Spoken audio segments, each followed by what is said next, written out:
10th class lecture number हमारा 17 basics electronics. First of all सबसे पहले हमने डिस्कस किया था इलेक्ट्रॉनिक्स के हवाले से।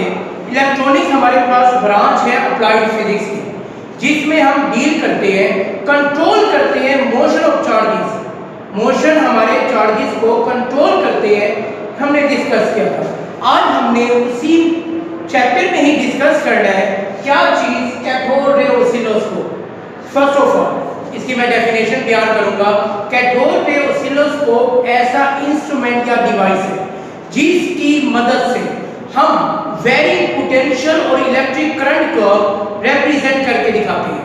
ऐसी चीज जो लगातार वेरिंग कर रही हो, तब्दील हो रही हो, करंट हो या वोल्टेज, हम उसे डिस्प्ले करके दिखाते हैं। ये हमारे पास high speed graph plotting device है। आमतौर पर very high speed graph plot करके दिखाती है। आमतौर पर इसमें मार्क सेंटीमीटर में लगे हुए होते हैं, जो कि उसके ऊपर ग्राफ हमारा सुपर इम्पोज होता है, जो हमारे ग्राफ की मुख्तलिफ शेप रिप्रेजेंट करके दिखाता है, जिसकी मदद से हम किसी भी चीज का ग्राफिकली स्टडी कर सकते हैं। इसे हम कैथोड रे ऑसिलोस्कोप की मदद से हम मुख्तलिफ चीजों की मुख्तलिफ वैल्यूज को अंडरस्टैंड कर सकते हैं। आमतौर पर कैथोड रे ऑसिलोस्कोप को इस्तेमाल किया जाता है टीवी के अंदर, या इसे हम कंप्यूटर के मॉनिटर के अंदर इस्तेमाल करते हैं। अगर हम बात करें कैथोड रे आमतौर पर 3 कंपोनेंट पर मुश्तमिल होता है। फर्स्ट ऑफ ऑल अगर हम बात करें इलेक्ट्रॉन गन, सेकंड है डिफ्लेक्टिंग प्लेन, थर्ड है बड़ी आपके पास फ्लोरोसेंट स्क्रीन। मैं सबसे पहले इसकी डायग्राम को डिस्कस करता हूं जिसमें ये तीनों कंपोनेंट ऐड हुए हैं। फर्स्ट ऑफ ऑल आमतौर पर हमारे पास एक फिलामेंट दिया हुआ है। फिलामेंट का काम है, इसे जब हीट अप किया जाएगा, जब गर्म किया जाएगा, इसके अंदर से इलेक्ट्रॉन क्या होंगे, इमिट होंगे। सेकंड नंबर पे मैंने इसे वोल्टेज दिया। वोल्टेज देने का मकसद ये था इसे हीट अप किया जाए, गर्म किया जाए। अगर मैं सेकंड देखूं, आपके पास क्या है बड़ा, आपके पास कैथोड, सेकंड स्टेप हमारे पास है कैथोड का। थर्ड हमारे पास ये जो डॉटेड लाइन गिवन है, ये हमें रिप्रेजेंट करके बता रही है ग्रिड को। अब ये ग्रिड क्या है, इसका काम है कंट्रोल करना मोशन ऑफ इलेक्ट्रॉन को, जो इलेक्ट्रॉन आपके इमिट हुए। फोर्थ आपके पास क्या है, आपके पास एनोड है बड़े। ये एनोड आपके पास क्या करेंगे, ये एक्सेलरेट भी करते हैं एंड फोकस भी करते हैं जो आप इलेक्ट्रॉन को इमिट करवा रहे हैं। सेकंड आपके पास डिफ्लेक्टिंग सिस्टम। ये आपके पास दो तरह का सिस्टम होगा, एक एक्स एक्सिस और एक क्या होगा, वाई एक्सिस। एक्स एक्सिस का काम है आपका graph x axis horizontal show करे, वाई एक्सिस का काम है आपका graph vertical Y axis show करके दिखाए। उसके बाद जब ये इलेक्ट्रॉन आप पर टकराता है स्क्रीन के ऊपर, तहां वहां पर जाके आपके पास किसी भी तरह का इमेज पिक्चर क्या होगी, प्रोड्यूस होगी। फर्स्ट ऑफ ऑल मैं कंपोनेंट की बात करूं, इलेक्ट्रॉन गन का काम क्या है। बेटा सबसे पहले आपने एक फिलामेंट लिया, उसको आपने हीट अप किया। जैसे ही हीट अप किया, उसके अंदर से इलेक्ट्रॉन क्या होंगे, इमिट होंगे। जैसे ही इलेक्ट्रॉन इमिट हुए, नेक्स्ट आपके पास कंपोनेंट था ग्रिड। ग्रिड का काम है बड़ा आपके इलेक्ट्रॉन जो इमिट हुए उनको कंट्रोल करना, उनको क्या करना, कंट्रोल करना, और उन इलेक्ट्रॉन को जो आपके पास इमिट हुए थे उनको सेफली आगे की तरफ ट्रांसफर करना।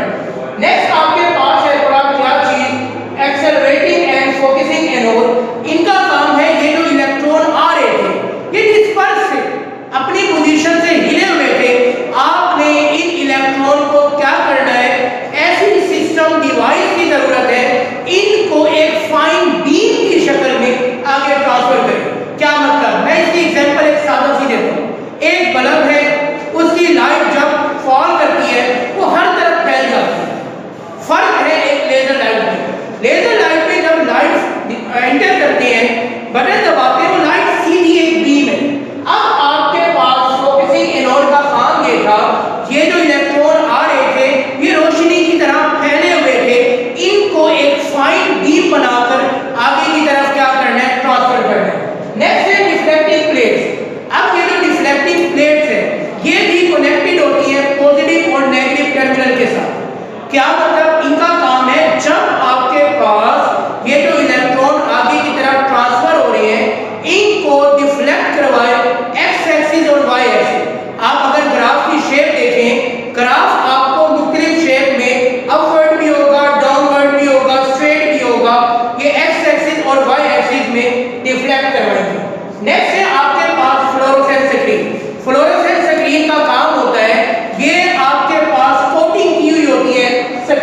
ऊपर देखिए मैंने हाईलाइट किया हुआ है, इसे डार्क बनाया हुआ है इस वजह से कि जब आकर आपके पास इलेक्ट्रॉन टकराएंगे वहां पे सोर्स ऑफ इमेज बनेगा, वहां कोई ना कोई पिक्चर शो करके दिखाया जाएगा।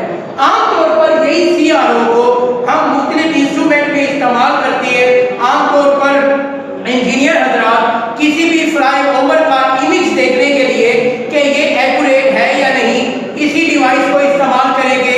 आपके पास ECG में स्मार्ट डिवाइस इस्तेमाल की जाती है, आपके पास ECG हो गई, EEG हो गई, इलेक्ट्रोइंसेफेलोग्राफी हो गई या ERG इलेक्ट्रोरेटिनोग्राफी, इन तमाम में इन इंस्ट्रूमेंट को क्या है इस्तेमाल किया जाता है।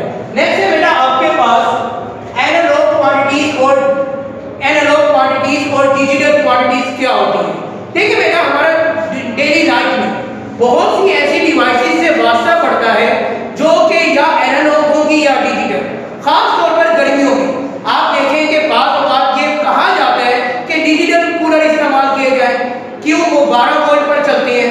फर्स्ट ऑफ ऑल हम डिफाइन करेंगे एनालॉग क्वांटिटीज, ऐसी क्वांटिटीज जो कि आपके पास चेंज हो कंटिन्यूअस या नॉन कंटिन्यूअस फॉर्म में, इस कॉल एनालॉग क्या कहलाती हैं, क्वांटिटीज कहलाती हैं। फॉर एग्जांपल सुबह सवेरे उठे, हवा क्या है ठंडी है, टेम्परेचर क्या है कम है। जैसे जैसे सूरज की हीट बढ़ती जाती है ऐसे ऐसे टेम्परेचर भी बढ़ता जाता है। जैसे जैसे आपका टेम्परेचर डिक्रीज होगा वैसे वैसे ठंडक होती जाती है। ये वैल्यूज लगातार टाइम के साथ तब्दील हो रही है। एनालॉग इलेक्ट्रॉनिक्स क्या है? ये भी ऐसा सर्किट है, ये भी ऐसी ब्रांच है जो कि एनालॉग क्वांटिटीज को स्टडी करती है, एनालॉग क्वांटिटीज के बारे में बताती हैं। इस पर आपके पास एनालॉग इलेक्ट्रॉनिक्स कहलाती है। फॉर एग्जांपल आप एड्रेस कर रहे हैं, खिताब कर रहे हैं, आप माइक्रोफोन का इस्तेमाल करते हैं। इसी माइक्रोफोन की मदद से आपके जो सिग्नल्स होते हैं अप्स एंड डाउन कंटिन्यूअस क्या हो रहे होते हैं, चेंज हो रहे होते हैं। डिजिटल क्वांटिटीज ऐसी क्वांटिटीज जो कि डिजिटल फॉर्म में हो, नॉन कंटिन्यूअस फॉर्म में हो, परमानेंट चेंज हो, इस पर एनालॉग क्या कहलाती हैं, क्वांटिटीज। फिर आ जाता है एनालॉग डिजिटल इलेक्ट्रॉनिक्स। ये भी आपके पास उसी तरीके से ब्रांच है इलेक्ट्रॉनिक्स की जिसमें हम डिजिटल क्वांटिटीज को स्टडी करते हैं। इस कॉल डिजिटल इलेक्ट्रॉनिक्स कहलाते हैं।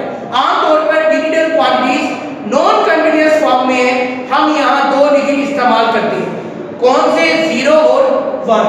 एनालॉग सिग्नल ऐसे सिग्नल जो कंटिन्यूअस तब्दील होते हैं, लगातार तब्दील हो, इस कॉल क्या कहलाते हैं, एनालॉग सिग्नल कहलाती है। डिजिटल सिग्नल ऐसे सिग्नल हैं जो कि डिस्क्रीट स्टेप में तब्दील हो। कैसे? या दिन है या रात है, लाइट ऑन है या क्या है, ऑफ है, पंखा चल रहा है या नहीं चल रहा, सिर्फ उनकी 2 पॉसिबल स्टेट हो, इस कॉल डिजिटल क्या कहलाते हैं, सिग्नल कहलाते हैं। अगर हम बात करें इसी में ही आपके पास डिफाइन है, डिफाइंड ADC या डिफाइंड DAC।